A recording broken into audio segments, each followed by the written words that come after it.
le 22h.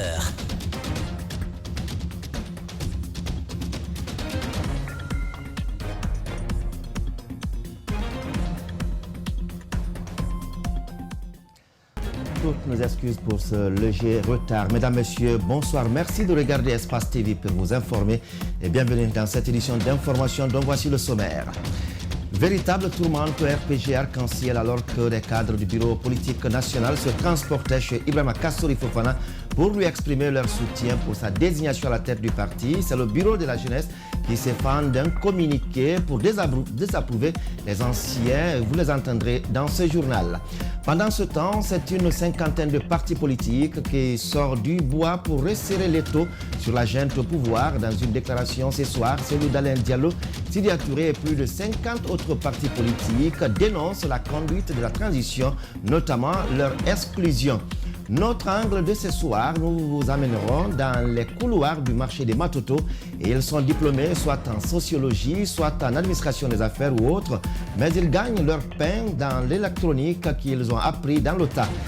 Ce sont des jeunes réparateurs de téléphones et nous vous ferons découvrir leur monde avec Justin Leno et Ibrahima Souma. C'est tout pour le sommaire.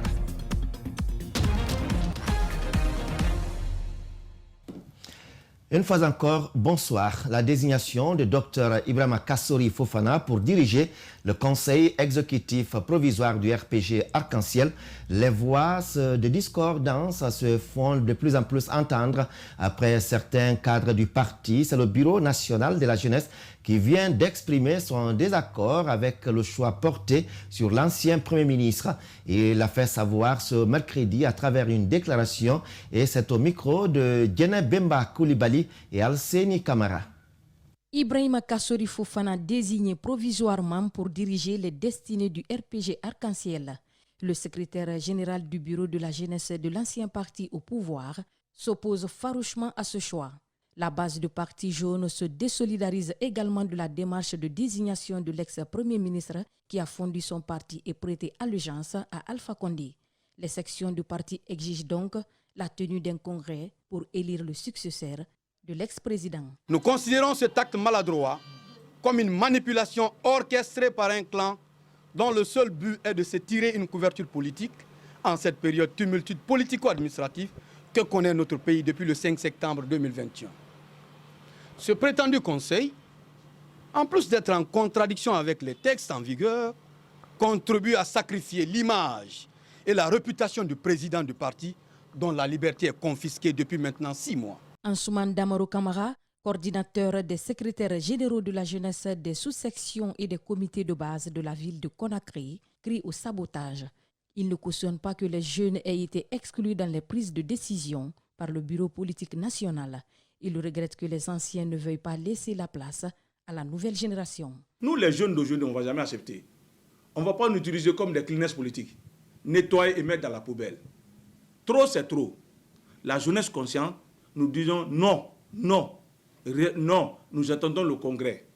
Une personne ne peut pas gérer les deux à la fois. Tu es le président du parti et tu es le candidat du parti. Ça, c'est terminé.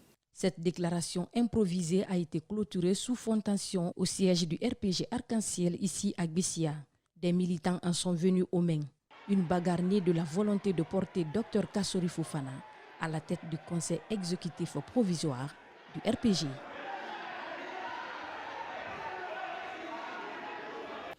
Djene Bemba Koulibaly, merci pour ce reportage. En bref et en images, 58 formations politiques resserrent l'étau autour de la junte dirigée par le colonel Mamadi Doumbouya. Dans une déclaration dont copie a été transmise dans la presse, la soixantaine de formations politiques indique qu'il n'appartient pas à la junte d'engager des réformes nécessaires à la réconciliation nationale et au développement économique et social du pays.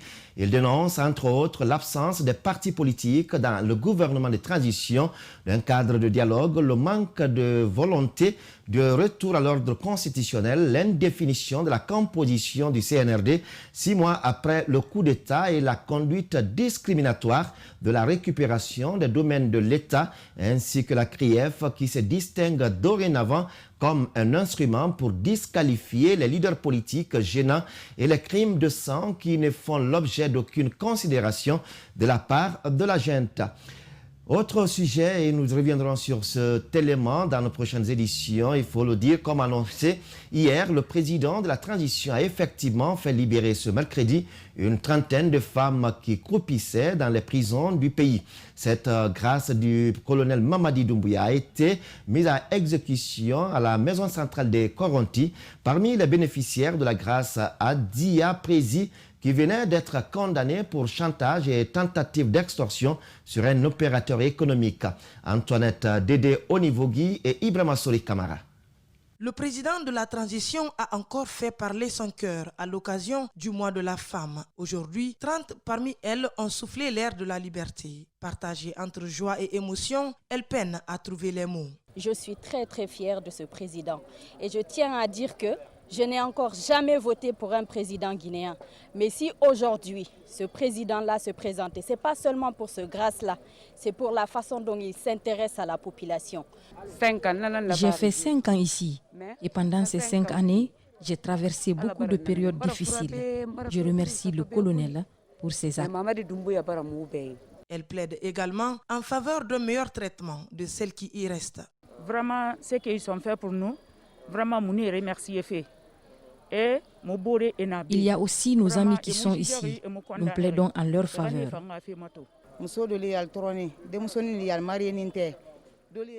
Il y a des femmes qui souffrent ici. Elles sont souvent des mères célibataires sans jugement ni condamnation.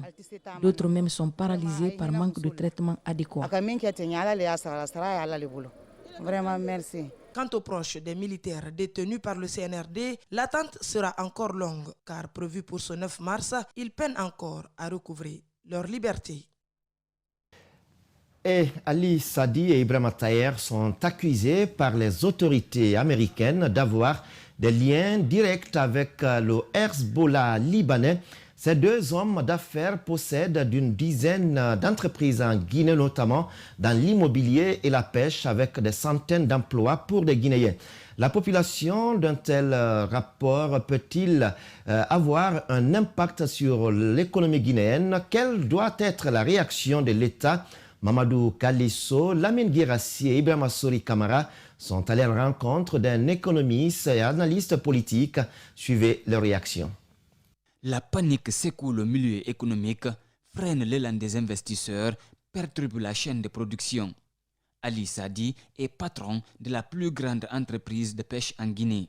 Si cette nouvelle s'avère, elle risque d'affecter le panier de la ménagère qui souffre déjà. Et si on arrivait à bloquer ces investisseurs et qu'on arrivait à bloquer leur investissement, à geler leur investissement, cela peut provoquer la rareté des produits halieutiques sur le marché guinéen. Et cela peut provoquer une augmentation du prix de ces produits et par ricochet, ça peut aussi augmenter, ça peut être à la base d'une inflation sectorielle.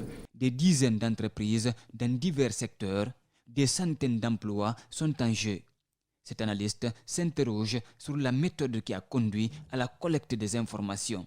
Est-ce que la Guinée y a participé?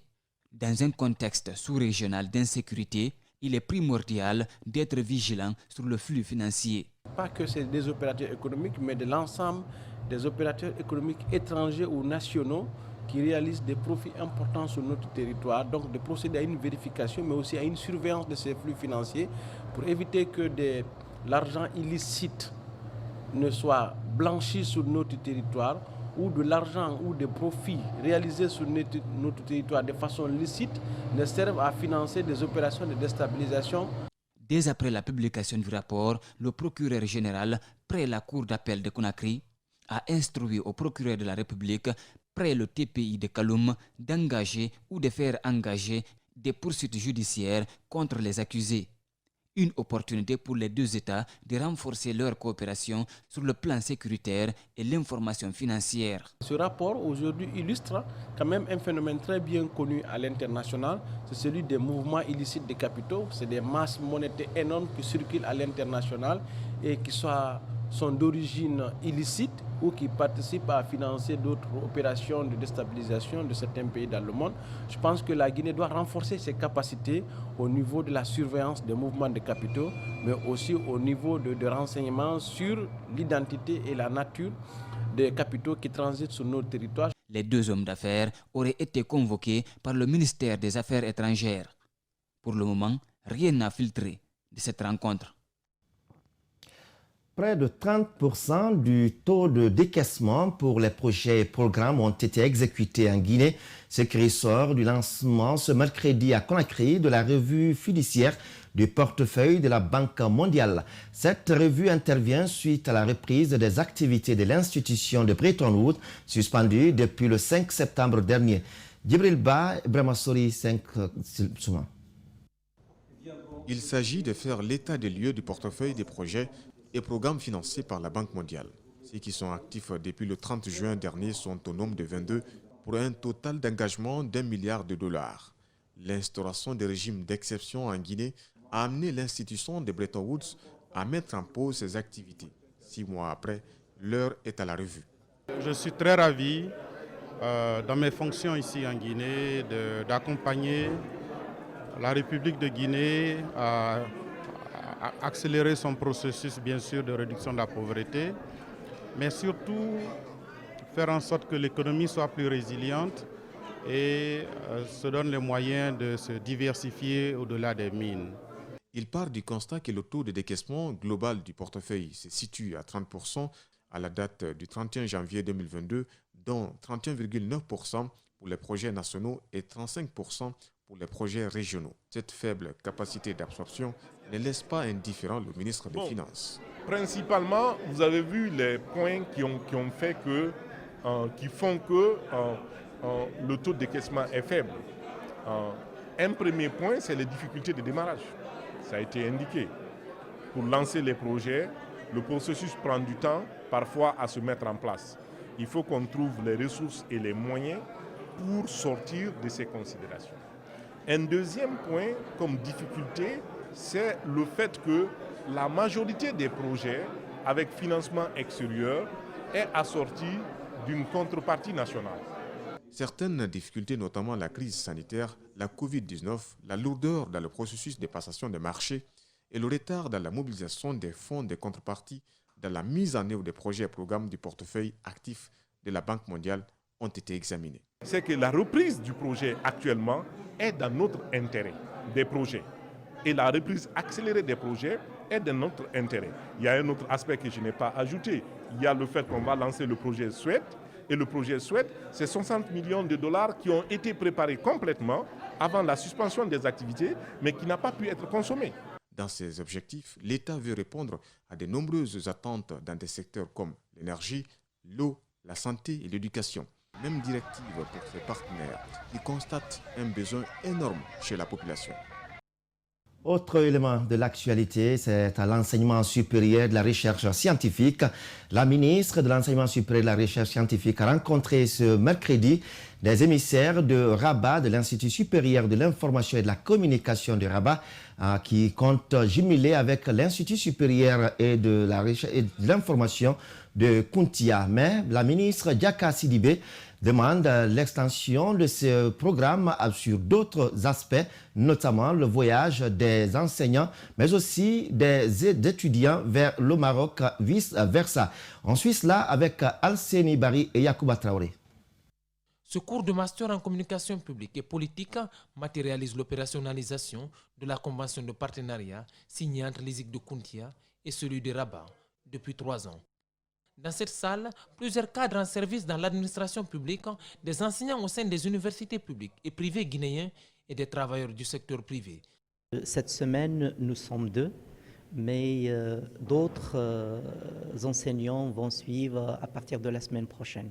Donc finalement, nous participons activement à l'animation des cours et des ateliers de ce master ici même à l'ISIC de Kountia. La ministre de l'Enseignement supérieur salue cette collaboration et sollicite son élargissement à d'autres formes, notamment la mobilité des étudiants et enseignants. L'idée pour elle est d'assurer la formation des formateurs et de faire de l'ISIC de Kountia le grenier des journalistes et communicants du pays. Nous les avons recommandé également d'intensifier la mobilité des étudiants et des enseignants-chercheurs, de mettre un accent particulier sur la formation des formateurs, de pouvoir réfléchir à d'autres formations certifiantes, mais surtout de pouvoir gérer ensemble des projets et programmes pour l'intérêt de la coopération interuniversitaire entre le Royaume chérifin et la République de Guinée à travers ces deux institutions. Aujourd'hui, plus que jamais, le système éducatif guinéen mérite d'être pensé avec la formation des cadres et du corps professoral, de l'objectif du ministère de l'Enseignement supérieur. Ainsi, au-delà de ce master en communication publique et politique, d'autres axes de coopération guinéo-marocaine sont prévus sous la bénédiction des ministres des deux États. De l'ISIC de Kountia, transportons-nous à présent à Boké, où une mission du Conseil national de la transition vient de séjourner avec pour objectif recueillir les avis et attentes des populations sur le fonctionnement de la transition. Cette rencontre a mobilisé les autorités locales, les représentants des partis politiques, des forces de défense et de sécurité, les représentants des personnes à mobilité réduite, des syndicats, la société civile, des représentants des associations, des femmes et des jeunes, ainsi que des sages, des communicateurs traditionnels. Le reportage est signé Mamadou Pété Diallo, Aïssatou Kesso Diallo et Salif Oudlifo Sissé. Le Conseil national de la transition CNT poursuit ses activités dans les différentes préfectures de la Guinée, ce pour connaître les réalités de ces villes, mais aussi recueillir les préoccupations des citoyens concernant le bon déroulement de la transition en Guinée. Notre approche s'inscrit dans une démarche participative tendant à nous enquérir auprès de vous de la manière dont vous souhaiteriez voir la Guinée se réorganiser. En prenant les grandes options pour que plus rien ne soit comme avant, en termes de gouvernance administrative, politique, économique et financière. Au cours de cette rencontre, une seule préoccupation était sur les lèvres des citoyens, à savoir à quand la fin de cette période transitoire. Face à cette interrogation, plusieurs personnalités des différentes communes de Boké ont donné leur point de vue. On lui donne un mandat de 2 ans. 2 ans, ça suffit pour moi passer le pouvoir au civil. Et les actes qu'il est en train de poser, c'est un acte. Le président qui va venir, il n'osera pas de dévier. Et les collectivités, aucun maire, que ce soit les maires d'actuel et les maires qui vont venir, personne n'osera maintenant de blaguer avec les fonds publics. Ousmane Chérif Diallo déplore les actes que le gouvernement de la transition est en train de poser. D'ailleurs, il trouve certaines actions insensées. C'est le cas de cette consultation du CNT. La durée, c'est un peu compliqué, surtout que la junte militaire faillit un peu de son devoir, parce qu'aujourd'hui, ils sont en train de faire des travaux qui doivent revenir pratiquement au futur président démocratiquement élu. Pendant ce temps, certains membres du CNT séjournent dans d'autres préfectures du pays dans le but de prendre en compte la préoccupation des citoyens en vue d'écrire une nouvelle constitution à l'image des réalités de la Guinée. Elles sont toutes des femmes, mais elles ont opté pour des métiers qualifiés de métiers d'hommes. Elles ont décidé d'embrasser la mécanique. Mécaniciennes de profession, aujourd'hui, elles exercent leur métier au garage du gouvernement. À l'occasion du mois de la femme, notre rédaction s'est intéressée à leur activité. Ces mécaniciennes, en tant que femmes de métier, souhaitent que l'État mette plus de moyens et d'attention pour l'épanouissement de la couche féminine. Nos reporters André Mossier-Milimouno et Aboubakar Din Kamara les ont rencontrés. Suivez. Elles sont au nombre de 16 femmes mécaniciennes travaillant ici au garage du gouvernement et réparties entre plusieurs sections. Certaines d'entre elles ont déjà 17 ans de carrière. Ce métier est une passion pour Nanyoma Doumbouya. Je me suis orientée à l'ENAM pour faire mécanique auto et les pompes d'injectarage des pompes d'injecteurs. À la fin des études là-bas, on m'a orienté au garage du gouvernement. Les pannes techniques, je les détecte. Si un véhicule vient, je fais mon expertise, je détecte les pannes, j'écoute les bruits. S'il y a si c'est au niveau du moteur, je le détecte, je fais mon rapport. Chacune de ces femmes a une spécialité en mécanique. Ce métier n'a pas de secret pour elles. Si l'on a tendance à croire que ce métier appartient aux hommes, ces femmes pensent le contraire. Moi, quand même, j'ai révisé beaucoup de moteurs ici. Je connais beaucoup de cadres qui sont venus envoyer sa voiture ici. Donc, c'est réviser le moteur là. Donc, avec les hommes, des fois, on discute, des fois, on se comprend. Elles arrivent à dépanner n'importe quel véhicule utilisé par les agents de l'État. Nanyoma Doumbouya fait quelques indications sur ce camion qu'elle est chargée de dépanner. La pompe d'injection à son tour pulvérise le combustible dans la chambre de combustion sous forme de jet. Après, il y a la compression d'air là-bas. Il aura pour ce cas qu'on entend comme ça le moteur a démarré. Ces mécaniciennes souhaitent que les autorités guinéennes mettent des moyens pour leur épanouissement. Elles ont également adressé un message à l'endroit des femmes. La femme, c'est le baromètre de la famille. Venez travailler, ne laissez pas les hommes vous manipuler à la maison. Cherchez quelque chose à faire pour faire le meilleur à tes enfants. Aujourd'hui, elles demandent à être intégrées à la fonction publique. Certaines ont tout de même des projets d'avenir. Elles ambitionnent d'ouvrir leur propre garage. Le panier de la ménagère après les femmes, ce sont les activistes de la société civile qui se sont dirigés vers le CNT pour des plaidoyers afin de penser à la baisse des prix des denrées de première nécessité. En tête de la délégation, c'était Elaz Djeriba Diaby.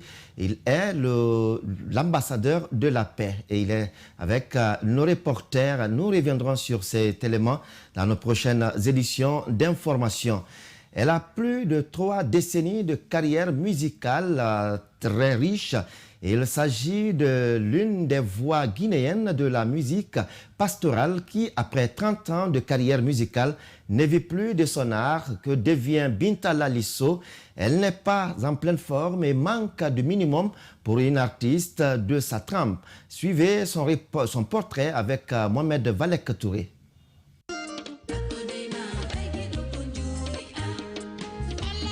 Binta Lalisso est l'une des légendes vivantes de la musique pastorale de l'Afrique.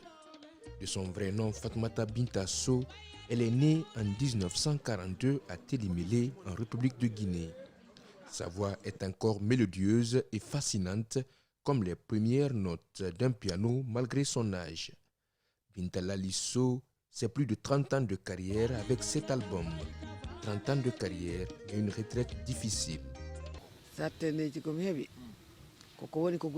Les difficultés sont liées au manque d'accompagnement du gouvernement. S'il m'avait aidé, je ne serais pas à ce stade aujourd'hui. C'est ça la réalité. On ne m'a pas récompensé comme cela se doit. Regarde les artistes du Sénégal et de la Gambie. Tu verras comment ils sont traités. Pourtant, elle a parcouru le monde, la France, les États-Unis, la Belgique et bien d'autres pays ont vu cette diva prester. Mais difficile pour elle aujourd'hui de mener une belle vie avec une grande famille. Pourtant, cette voix exaltante a bercé plusieurs générations de Guinéens à travers ses chefs-d'œuvre. En réalité, j'ai une maison mais pas à Conakry. Mais au village, j'en ai une. Je demande les personnes de bonne volonté de me venir en aide comme Lamine Girassi et autres l'ont fait.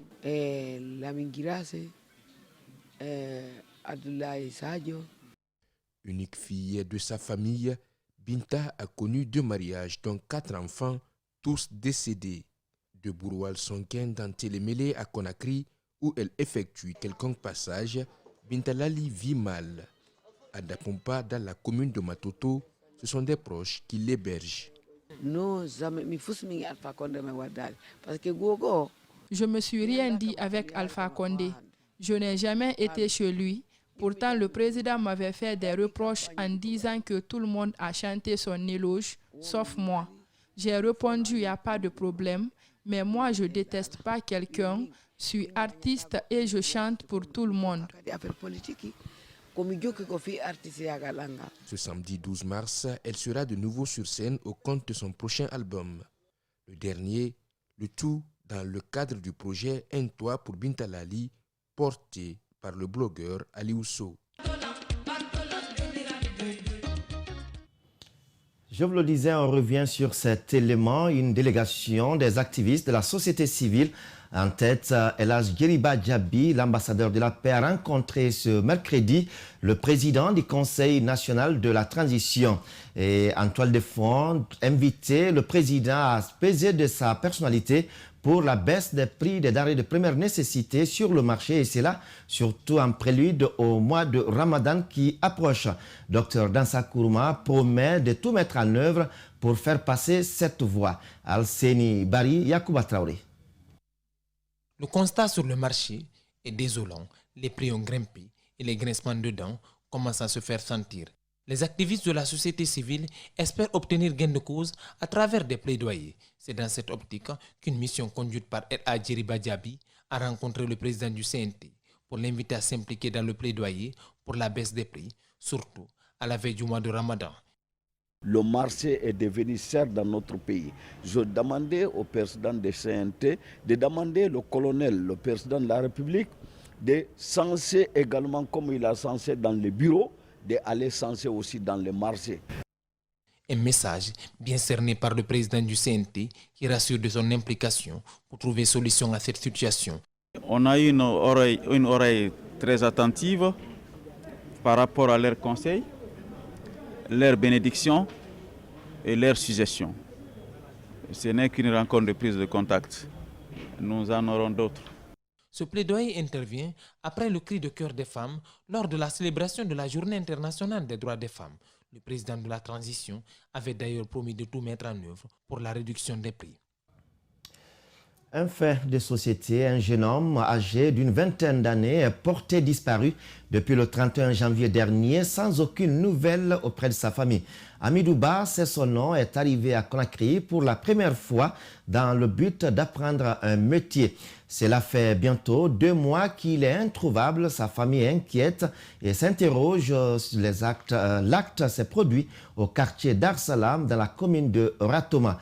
Bernard Koundouno et Ibrahima Awal Kamara sont allés à la rencontre de la famille. Suivez le reportage. Le jeune Amidou est venu de Dalaba sous invitation de sa sœur qui a souhaité qu'il apprenne un métier.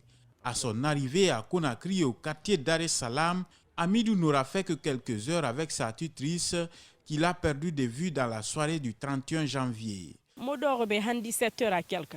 Afa kelibe, mfantirbe anagambe jaja mbara siga kiyosu managabe awa. Ntoge fitri salide. Nous étions assis là jusqu'à 17h. Il nous a quittés pour aller à la boutique. Quand j'ai fini la prière du soir, je suis allé le chercher pour venir manger.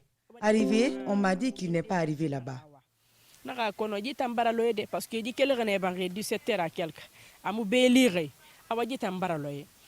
Depuis là, Néné Lambarana Ba a parcouru plusieurs quartiers de Conakry à la recherche de son frère sans suite.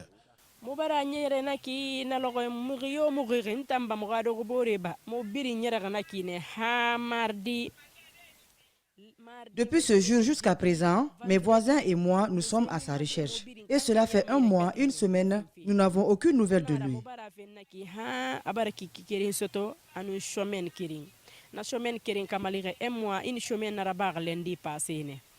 Le porté disparu était habillé en pantalon noir, chemise noire, carreau blanc. Néné Lamarana a déjà signalé la disparition de son filleul. Il reste aujourd'hui sans grands espoirs. Nous avons laissé notre adresse à la gendarmerie de Boston et au commissariat urbain de Dar es Salam. À défaut, vous pouvez nous joindre à partir du marché de Dar es Salam. Le jeune disparu souffre de démence selon sa tutrice. À présent, place à notre angle de la rédaction.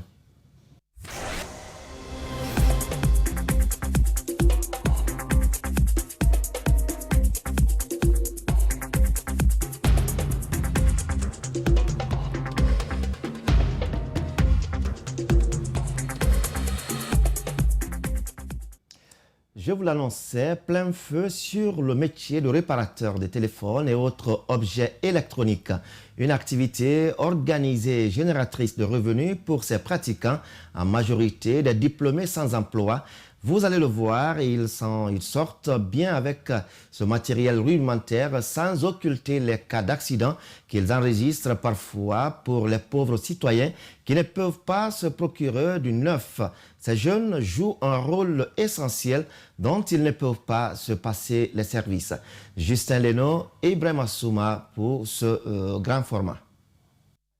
Maurice Ismaël Camara, 26 ans, est réparateur de téléphones et d'autres appareils électroniques au grand marché de Matoto.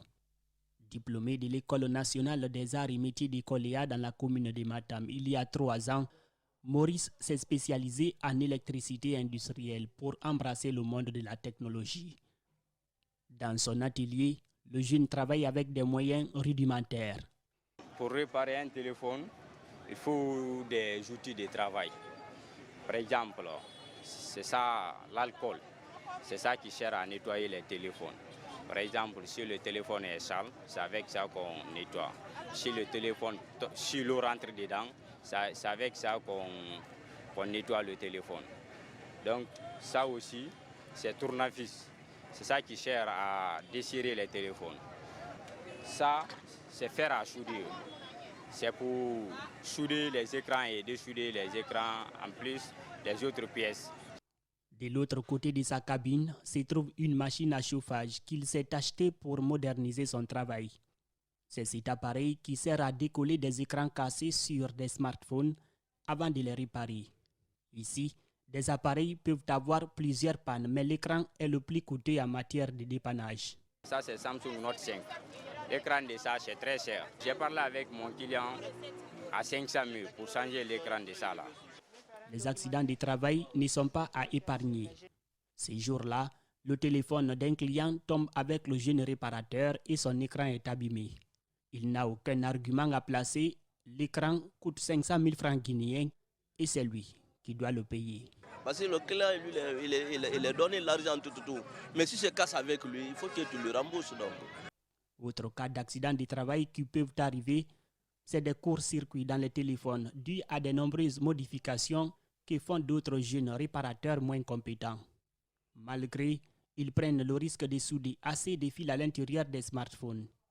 Pour s'assurer que le courant passe, le jeune réparateur pose sa langue sur les fils branchés sur le smartphone. Un exercice dangereux. Il y a certains téléphones, ça vient avec le problème. Mais quand tu ouvres maintenant, quand tu touches dedans, le problème va aggraver. Maurice travaille en synergie avec Mohamed Bangoura, 37 ans. Ingénieur des bâtiments, il s'est reconverti en réparateur de téléphones, d'ordinateurs et d'autres appareils électroniques. Cette activité, les jeunes l'ont bien organisée. Maurice et Mohamed ont un endroit où ils se procurent des pièces dont ils ont besoin pour satisfaire leurs clients. Ces jours-là, nous les suivons avec notre caméra. Ils ont rendez-vous avec Alpha Ibrahima Baldé, un vendeur de pièces électroniques. Bonjour. Si c'est avec 100 cadres là, c'est un peu moins cher que ça. Mais avec le cadre, c'est ce que tu peux monter pour le client. Il est satisfait. Ça seulement, on enlève le moteur seulement, on met là-dedans. Ibrahima est diplômé en sociologie de l'Université générale Lansana Conté de Symphonia. Il est de la 48e promotion. Il a terminé depuis 2010. Ici, il travaille avec des réparateurs de téléphones. S'ils n'ont pas de marché, son business à lui est aussi affecté. Quand un client arrive, il a un registre dans lequel il les inscrit car l'argent n'est pas payé sur le coup. Alors qu'ils étaient en pleine négociation ces jours-là avec Maurice et Mohamed, un autre réparateur de téléphone a débarqué. Yaya Bangoura, c'est son nom, est venu à son tour trouver une pièce pour aller dépanner le téléphone d'un client qui l'attend à son atelier. Depuis à l'avance, je prenais des trucs, le parleur, et je fais la communication. Donc, je suis grandi à ça. Maintenant, j'ai vu que la technologie, oui, donc je l'aimais depuis. Après l'achat de la pièce, les 3 réparateurs de téléphone doivent se retourner à l'atelier pour aller la monter avant de venir payer. Mais attention, la pièce ne doit jamais être abîmée. Si je juge nécessaire que c'est quand ils viennent avec l'argent, ça ne va pas être facile. Prenez le risque de Voilà. Oui, je leur donne la confiance. Dans ces ateliers, sans doute, la garantie du constructeur n'y est plus une fois le téléphone ouvert et dépanné avec des moyens rudimentaires. Les jeunes réparateurs en sont bien conscients. On peut ouvrir un téléphone qui s'allume et on trouve que on ouvre le téléphone, on ferme, on referme, on voit que le téléphone ne s'allume plus. L'activité est génératrice de revenus pour ces pratiquants. Je suis père de 4 enfants. Donc tous mes enfants là, ils sont à l'école primaire, l'école privée. Donc je paye l'école, je paye mon loyer. Donc c'est dans ça là, je fais tout ça là. Elle arrange aussi des clients en majorité pauvres qui n'ont pas assez de moyens financiers pour se trouver un autre smartphone une fois qu'ils ont abîmé ce dont ils ont mis du temps à trouver. Nous n'avons pas tous les moyens d'acheter un nouveau téléphone dès que ça se gâte. Avec les conditions dans lesquelles nous nous trouvons, ce n'est pas facile. L'activité a besoin d'être valorisée selon les réparateurs de téléphones. Merci donc à Justin Leno et Ibrahima Souma. Voilà comment se quitte au compte de cette édition d'information réalisée par Mamadou Saliouba et Rosaline Goto-Monemou, Sokra à la régie et Abouakar Fote-Souma. Merci de votre attention. À présent, je vous invite à suivre notre rubrique Public Reportage qui fait le tour des Conakry jusqu'à l'intérieur du pays. Au revoir.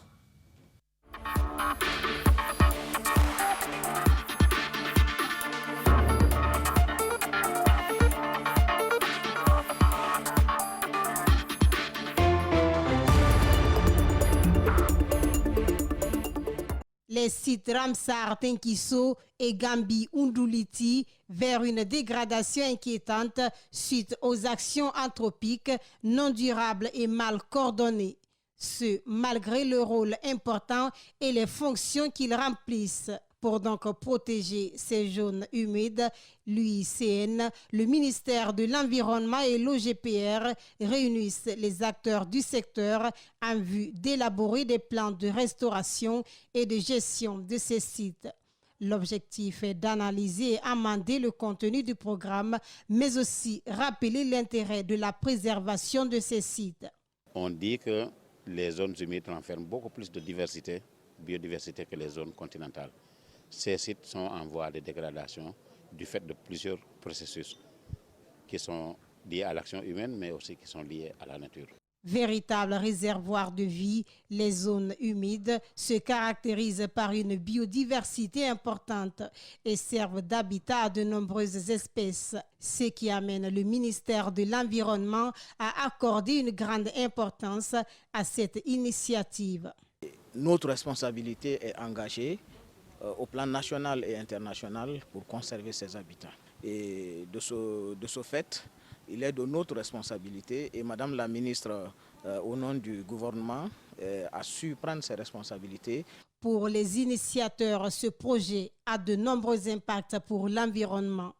Cela va avoir des retombées significatives sur les communautés qui vivent dans la zone parce que ces plans ont permis d'identifier quelles sont leurs priorités, d'identifier quelles sont les différentes menaces, d'identifier les solutions pour réduire les menaces et surtout insister sur les solutions pour valoriser ces sites. Au cours de ces rencontres, les partenaires vont procéder à l'examen des 2 sites, s'informer sur la méthodologie adoptée par l'élaboration du plan de gestion, mais aussi recueillir des recommandations en vue de consolider le contenu de chaque plan. Des recommandations qui seront mises en œuvre au terme de leur validation.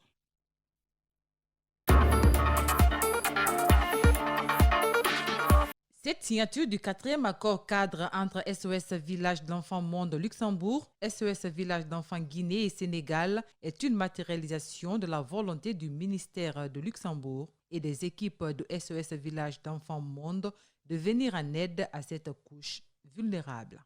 Ce qui concerne la Guinée, c'est plus de 3 668 000 euros qui seraient injectés pendant toute cette période-là.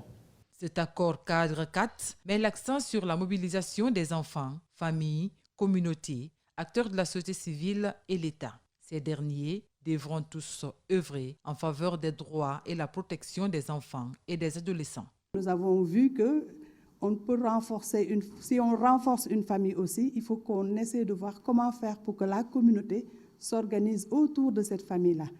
SOS Village d'Enfants Monde Luxembourg compte accompagner ses antennes de Guinée et du Sénégal durant une période de 5 ans. Son responsable administratif et financier est satisfait des résultats positifs enregistrés lors des derniers accords. On est vraiment ravis de tous ces résultats positifs qui d'ailleurs qui sont reconnus par nos gouvernements, puisque le gouvernement de Luxembourg vient de nous octroyer une augmentation budgétaire de l'ordre de 30%, ce qui représente au total un budget global de 15 millions d'euros. L'objectif est de contribuer au renforcement des politiques nationales de protection de l'enfant.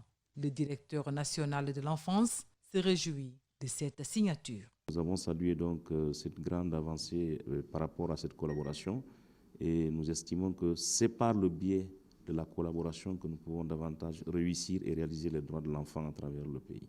Il faut noter que SOS Village d'Enfants Monde Luxembourg a une équipe d'appui technique basée au Mali et au Niger qui s'occupe du renforcement des capacités. Une camionnette remplie de cadeaux composés de cuisinières destinés aux clientes de la galerie Marifala.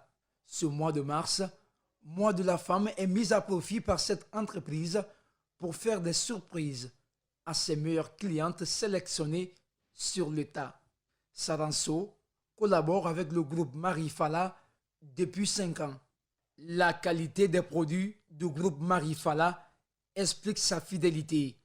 Une fidélité récompensée.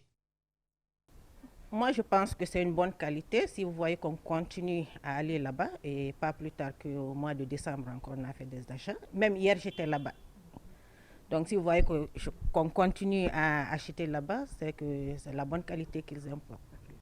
À Lambani Faouli Mosquée habite une des heureuses sélectionnées de Marifala. À l'arrêt de la camionnette, elle s'est fait représenter par son mari. Je suis très content. Votre femme n'est pas là? Elle n'est pas là, elle est partout au palais. Je vais lui faire le compte rendu à madame. Après cette tournée de remise de cadeaux, le groupe Marifala a réuni tous ses travailleurs autour d'un festin pour célébrer la fête de la femme. Une occasion de faire le bilan du genre au travail. Dans notre entreprise, on prend l'exemple sur notre entreprise, on a près de 30% de nos employés sont des femmes. Parce qu'ils sont très utiles, ils sont courageux, ils font le boulot correctement et sans souci. Elles sont représentées dans tous les services du groupe, que ce soit dans la direction, dans l'équipe de production, la logistique, le service commercial. Elles sont représentées un peu partout. À la fin de la cérémonie, un film a été projeté, une projection qui retrace le parcours d'une femme d'affaires camerounaise perçue comme un modèle de femme réussie. Moussidal Kolebe est un pilier important au Fouta Diallo. Cette vaste famille est présente au moins dans 14 préfectures de la Guinée. Ils décident ainsi de se retrouver chaque année pour des sacrifices et ouvrir des axes de développement dans toutes les régions d'installation. Cette année, l'honneur est donné à Koleya Kankalabe dans la préfecture de Dalaba. Si nous faisons une ziara tournante, c'est parce que c'est une affaire collective. Et on va se retrouver, voir si on peut la faire dans un village ou s'il faut continuer la rotation. L'objectif de cette rencontre annuelle, chaque localité qui l'accueille, on identifie les besoins pour faire face. Il y a une commission de réflexion à cet effet. Certains ont besoin de grillage, de forage, d'autres des écoles coraniques ou des hôpitaux. En tout cas, à chaque célébration, nous profitons pour réaliser des infrastructures, selon les moyens de la communauté. Cette ziara de Kolebe n'est pas seulement pour des prières et identification des besoins. Les Kolebe distinguent aussi les aînés de la lignée, mais prônent le retour à la source pour leurs enfants. Puis avec nos enfants pour qu'ils s'abreuvent de l'éducation locale. C'est la principale motivation de revenir dans nos villages. Ils connaîtront ici, on va étudier ici, nous soigner ici et connaître les principes du Fouta. C'est un honneur d'être désigné père de la lignée. Je l'accueille très bien, je remercie les collègues, particulièrement ceux qui ont pris le soin de me désigner père. Des fils ressortissants installés loin du pays sont venus également prendre part à cette rencontre annuelle de Kolebe pour le maintien des liens de parenté. Les affaires sociales sont intenses ici. C'est le lieu de remercier notre président et l'ensemble des délégations. Tout s'est bien passé. Nous allons transmettre fidèlement le déroulement de cet événement à nos parents se trouvant à l'étranger. Pour grandir notre lignée, qui sont les Kolenkebe, et pour chercher des bénédictions, c'est le motif de notre venue au lieu d'attendre à l'étranger. Même les femmes n'ont pas manqué au grand sacrifice et de recueillement de cette lignée. Je prie le bon Dieu qu'il nous réunisse davantage pour faire avancer cette ziara familiale, également pour le bien-être de la Guinée. Que Dieu nous fasse triompher. Ça a été une grande bénédiction pour le village. Ça a été vraiment une grande réunion en amour. J'ai rencontré des collègues que je n'ai jamais vus de toute ma vie. Donc je suis vraiment heureuse. Cette deuxième édition de la Ziara de Kolebe a permis de faire des gestes symboliques à l'endroit des membres venus de partout, à la mosquée centrale de Koleya Kankalabi. Ça a été aussi l'occasion d'inaugurer le centre de santé amélioré, construit par la famille pour la communauté locale. Ce centre de santé, Elas Madjariou Diallo, est composé d'un bloc de soins, de bureaux de médecins, de logements pour le personnel et une adduction d'eau.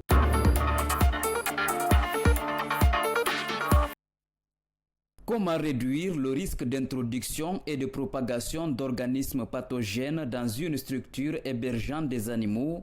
Que faut-il pour préserver la santé d'un troupeau? Ce sont entre autres thèmes développés à l'ENATEF de Mamou au cours d'un atelier axé sur la biosécurité. Au total, 30 agriculteurs et éleveurs, tous de la région administrative de Mamou, ont pris part à cette session de formation. C'est une initiative de la CONASEG en partenariat avec le ministère de l'Agriculture et de l'Élevage sur financement de REDIS. Parce qu'ils se plaignent très souvent de maladies, de baisse de ponte, de mortalité. Nous avons jugé nécessaire d'adresser une demande à un de nos partenaires dans le cadre du projet REDIS pour nous aider à renforcer leurs capacités, pour nous aider à remédier à ce manque. Ils seront à mesure de faire une restitution au niveau des bases, en fait, les groupements, les fédérations et les unions, afin de dupliquer un peu cette formation pour que ça impacte positivement beaucoup plus d'acteurs, vraiment rentabiliser leur activité. Après 2 jours de travaux intenses, les participants ont promis de vulgariser leurs connaissances aux autres éleveurs.